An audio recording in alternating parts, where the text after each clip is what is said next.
Jesus não veio ao mundo como um mestre, pois para compreender a situação humana, ele precisava passar por tudo que o ser humano passa. Então ele veio como um aluno. Assim como nós, ele foi educado desde o ventre de sua mãe e recebeu de primeira mão a educação que o céu havia designado. A educação de Jesus foi bem semelhante à educação patriarcal, seguindo os princípios educacionais estabelecidos por Deus no Jardim do Éden.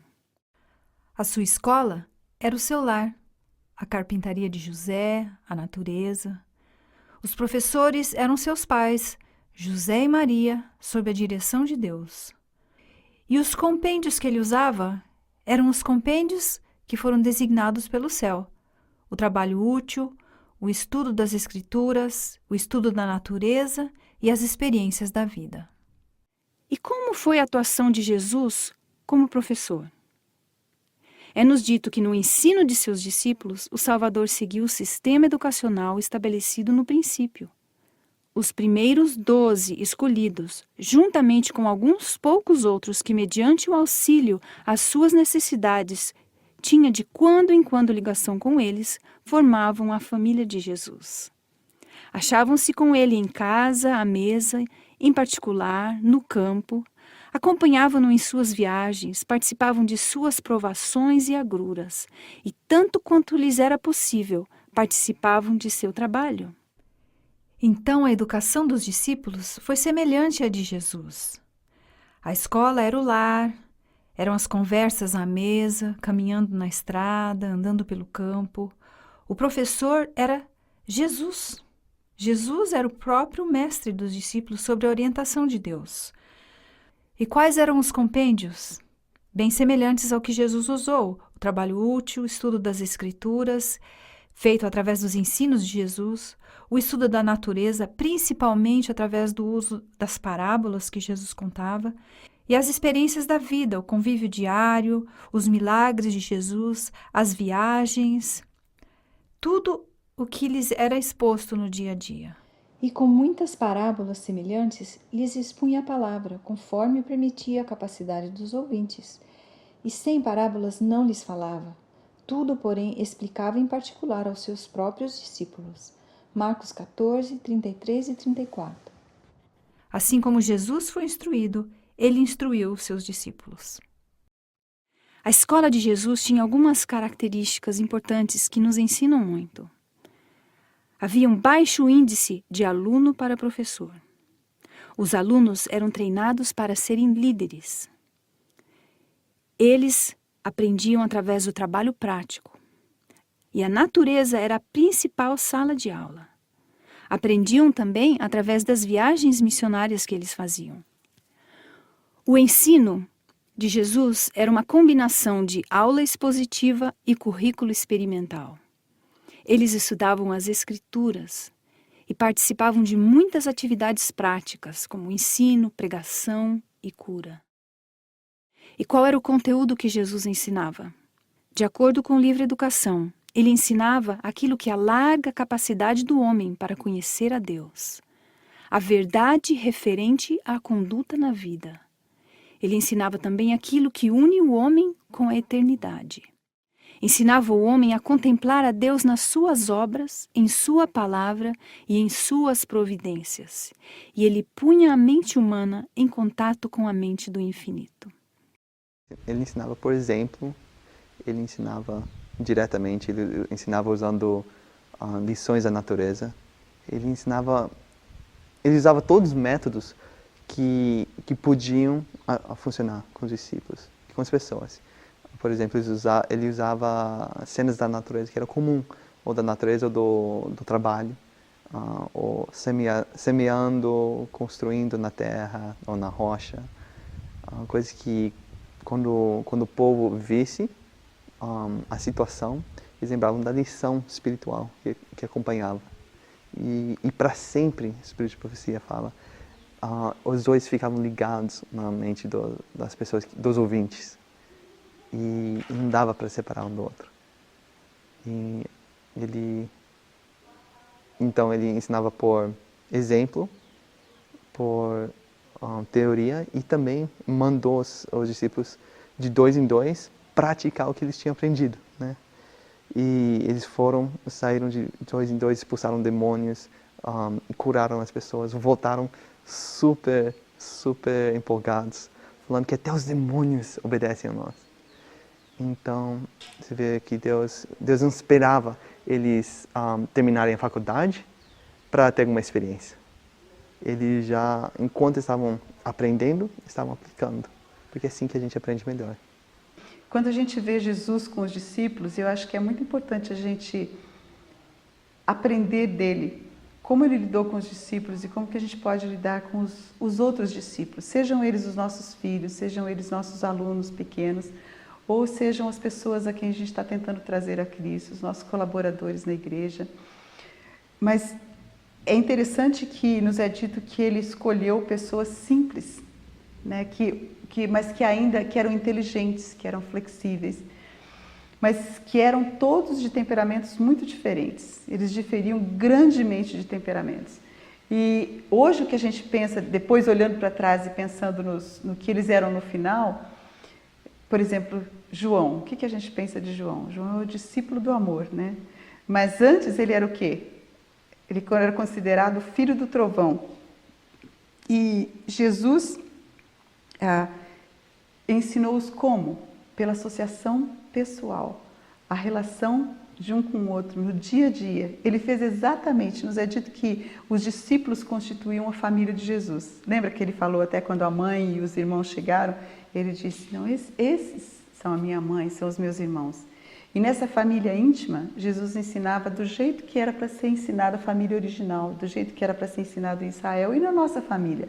Era andando pelo caminho, era conversando, se assentando à mesa.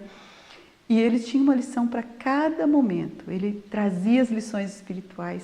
E depois, quando Jesus saiu, eles conseguiam se lembrar dessas lições espirituais. Mas eu estava vendo a questão dos discípulos, dos primeiros discípulos, e dizia o seguinte, que eles eram homens de habilidade natural e espírito dócil. Eles eram homens sem escola nos conhecimentos e costumes dos rabis. Mas então eles, como Jesus, eles não tinham ido para a escola dos rabis, mas eles eram adestrados na disciplina severa do trabalho e das agruras. Então eles tinham aprendido dos métodos, dos compêndios divinos, como Jesus tinha aprendido, mas eles ainda precisavam ser burilados. Eles eram homens de habilidade natural e espírito dócil, homens que poderiam ser instruídos e moldados para a obra do Salvador. Nas ocupações usuais da vida, esse eu achei muito lindo, quero partilhar com vocês, que nas ocupações usuais da vida, agora para nós hoje, há muitos lutadores percorrendo pacientemente a rotina de suas tarefas diárias, inconscientes das faculdades latentes que, despertadas à ação, colocá-los-iam entre os grandes dirigentes do mundo. Eu fiquei encantada quando eu vi isso, porque o que está dizendo aqui? Entre os trabalhadores, não é naqueles que estudaram por muitos anos, que se prepararam em diplomacia, em áreas de governo. Não, Deus está falando que entre os laboradores, os trabalhadores das coisas simples, estão homens que estão inconscientes da sua capacidade. E que se nós pudéssemos, se nós estivéssemos alertas para ver essas pessoas, como Jesus os viu nos discípulos, quando nós estamos no nosso trabalho missionário, no nosso dia a dia, ver essa chama que eles têm e trabalhar com eles, eles podem estar entre os grandes dirigentes do mundo. E foi isso que Jesus fez com cada um. Ele pegou gente que era dos ramos de negócio, ele pegou pescadores, ele pegou gente com temperamentos totalmente diferentes. E trabalhando com esses temperamentos, com cada um no dia a dia, nessa associação com eles foram derretendo. Eles foram sendo, e nessa amolecendo o coração, eles puderam ser moldados pela mão de Cristo. E era uma mão de amor cuidadosa, mas ao mesmo tempo ele trabalhava, algumas vezes pegava duro. Mas o que eu achei muito interessante é que, embora ele tenha corrigido seus discípulos, nos é dito que com Judas ele não fez. Porque ele sabia que Judas, se ele corrigisse, se ele reprovasse, Judas endureceria o seu coração. Aí eu fiquei pensando, essa flexibilidade que nós como educadores, em qualquer área que nós estivermos trabalhando, é muito importante. Perceber os temperamentos, perceber as características, as dificuldades, aonde os nossos amigos, os nossos queridos precisam ser burilados. Não que nós vamos estar corrigindo todo mundo, mas ser burilados com amor. Como é que nós podemos, ele é impaciente, como é que eu posso trazer paciência? Seja por uma canção, seja por expressar. Nessa convivência do dia a dia, Jesus foi moldando cada um deles. No livro Educação, página 83, diz que na presença de tal ensinador, de tais oportunidades para a educação divina, é mais que loucura procurar educação fora dele. Quer dizer, procurar ser sábio, desviados da sabedoria. Querer ser verdadeiro ao mesmo tempo que se rejeita a verdade. Procurar iluminação fora da luz e existência sem a vida. Enfim, deixar a fonte das águas vivas e cavar cisternas rotas que não podem fornecer água. E nós, como educadores hoje, onde estamos buscando sabedoria? Em Jesus, a fonte das águas vivas, ou em cisternas rotas do conhecimento humano, onde nunca poderemos encontrar água? É importante também lembrar que a educação dos discípulos não terminou quando Jesus ascendeu ao céu. A última aula que eles receberam antes de se graduarem na Escola de Cristo foi o derramamento do Espírito Santo. Este foi o preparo final para saírem para a obra de sua vida. É-nos dito que o mesmo Espírito que em seu lugar foi enviado para ser o instrutor de seus primeiros cobreiros, Cristo comissionou para ser o instrutor de seus cobreiros hoje. Eis que estou convosco todos os dias, até a consumação dos séculos. Mateus 28:20. É a sua promessa. Os discípulos eles estavam sendo educados por Cristo durante 3 anos e meio. Posteriormente, Jesus ressuscitou, subiu aos céus, depois houve o Pentecostes. E no Pentecostes houve o batismo do Espírito Santo. E então eles estavam agora prontos para sair como professores da palavra, como pregadores do reino de Deus. Qual a importância e qual a relação que então tem a chuva serôdia, ou o que nós esperamos, o acontecimento novamente do Pentecostes no final, preparando as pessoas para a volta de Cristo? Em realidade, nós precisamos entender que há uma relação, sim. Primeiro, os discípulos foram preparados por Cristo na escola de Cristo e eles receberam então posteriormente no Pentecostes o batismo do Espírito Santo.